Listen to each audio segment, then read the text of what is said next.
Okay, I don't know how many people watched the president's speech, but I will tell you one thing. As likely one of the most liberal left-wing guys here, myself, I thought the speech was pretty darn good. For those who are uninitiated to politics, that is.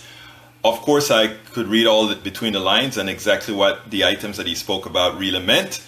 And I hate to say two specific things about the speech. One is, let's look at the polls tomorrow. My hunch is that the speech is going to be pretty effective for a whole lot of people, especially folks who are really hoping that sometime we start to unite as a country. That said, I believe nothing on that speech, nor do I watch the speech listening to the words, but specifically looking at the inferences of the words. Specifically, what did this guy do? First of all, let's talk about Obamacare.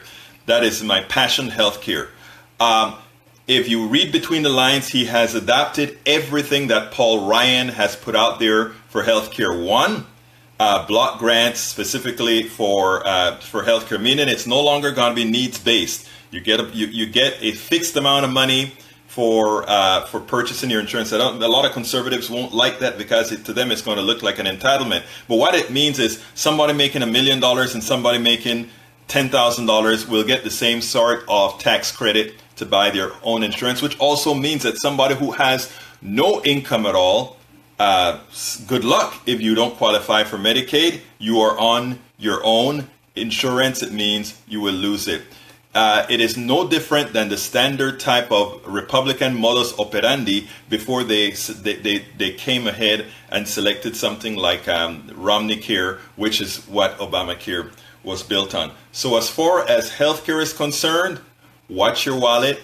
It's over if it ever passes. My hunch is that the ultra conservatives won't like the plan either, so it's not a foregone conclusion. Second item that I want to talk about is how he ingratiated himself with a certain select group, specifically black people.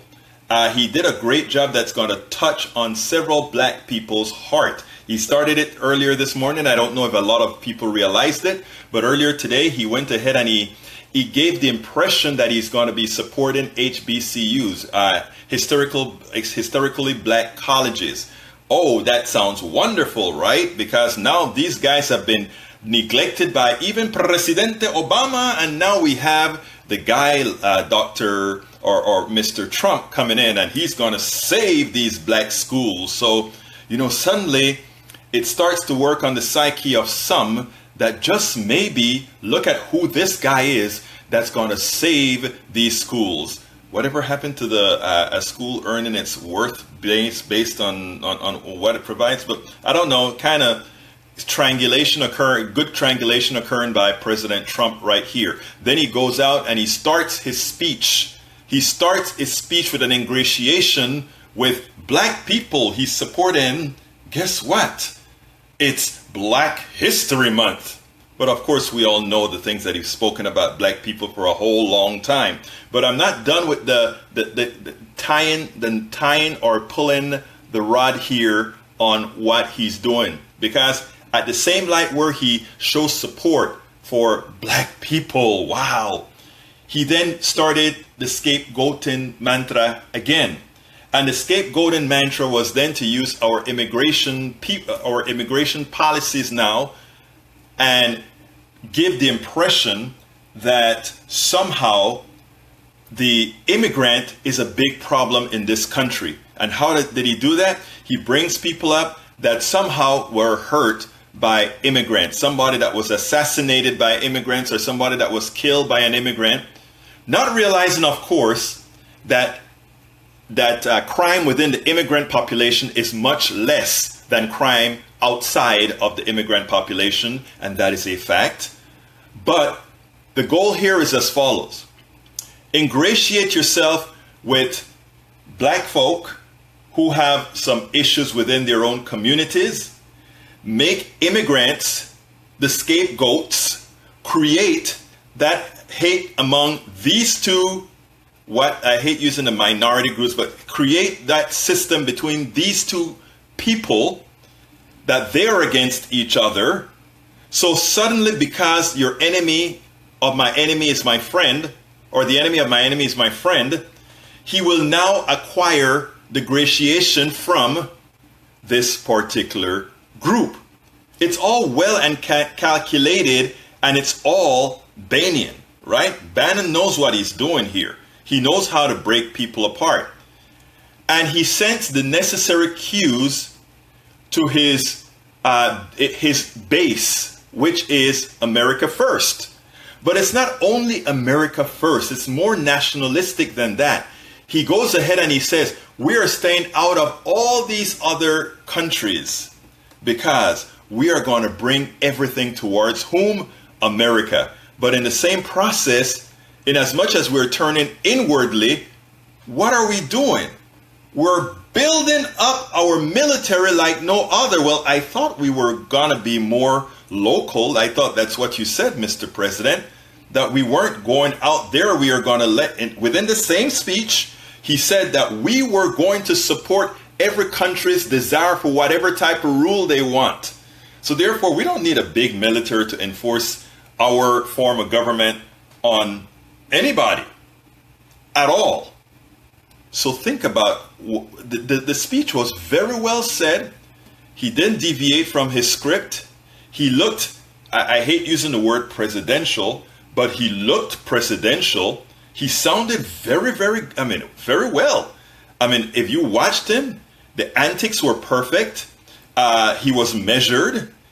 He came across very well. And that is my biggest fear. And for all of those that are organizing now to ensure that these guys don't rip the rug from under us, who don't rip the rug from the progressive values we've fought for the freedoms we've given to women, for the freedoms we've given to black Latinos, Muslims, and everybody else.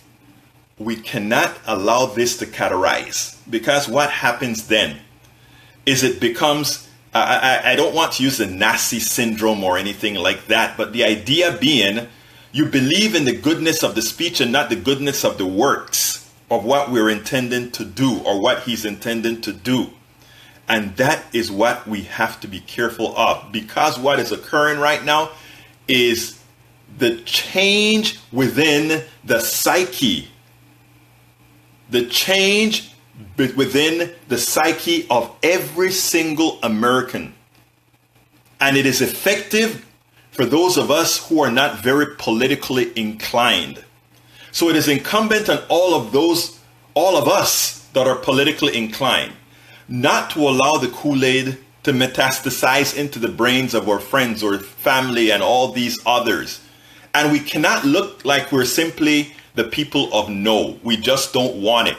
What we always have to do is deconstruct what this guy is saying, deconstruct what he is doing in a manner that isn't offensive to our peers who are lacking currently in any type of political model.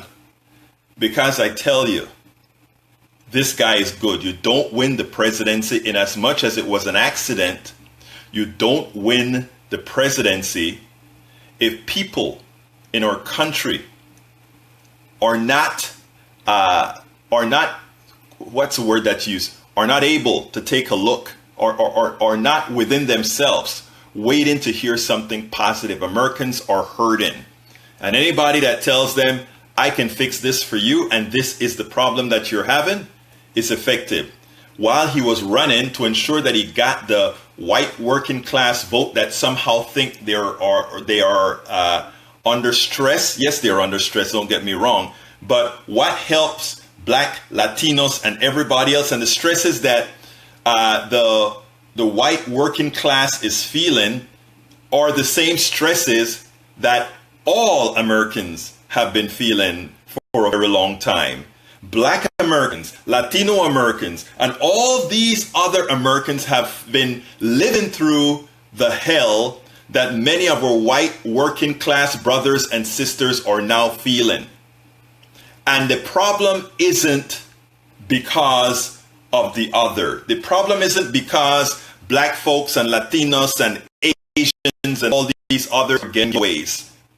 The problem is the plutocracy that continues to extract. And you know what, folks? They've extracted everything from everybody else. So who else do you think now is on the table? It is you, my white American brother and sister. It is you now. It's your time to be extracted from. So that's the reason we have to stay together, and we can't play the Trump game. The Trump game is to have everybody looking at each other as being the threat. Everybody else are the threat. Except by doing that, you keep your eye off of the ball, the ones that are really ripping you off. And it's that guy in the tower. And it's that guy in the tower. It's not black folks, it's not your white brother and sister. White folk, it's not your black brother and sister, your Asian brother and sister, your Latin brother and sister. It's a lot deeper than that. They're trying, and listen, Trump was successful in divide and conquer and showed that you could win an election by doing that. What we have to show is by educating folk, we can stay together and not do that. And one last point before I leave, the EPA. I love the way he's talking to his coal folk. I'm going to bring back clean coal, and we're going to do all these things. And he's going to do all these things as the EPA is decimated. Rich people don't have to drink river water. Rich people don't have to drink groundwater. Rich people don't have to ride the regular streets of the road. Rich people don't even have to breathe bad air, because they can go from their helicopter to their air-conditioned filtered air, to their office filtered air, and to locations far away where there's no pollution. But we, the average American citizen, we have to live in our polluted areas. So don't think this crap about regulations and getting rid of regulations and all of these things are great. Remember, one of the first executive orders that he signed was to allow coal companies to dump ash into creeks.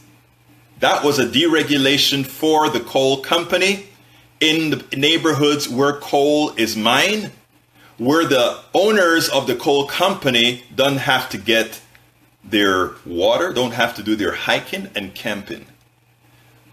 Let's keep our heads on. The guy gave I'm going to call it a great speech, because I was enthralled with the speech. I thought it was very good. But we have to read between the lines, and we have to make sure that once again, trickle down on steroids doesn't catch us. Stereotyping doesn't catch us.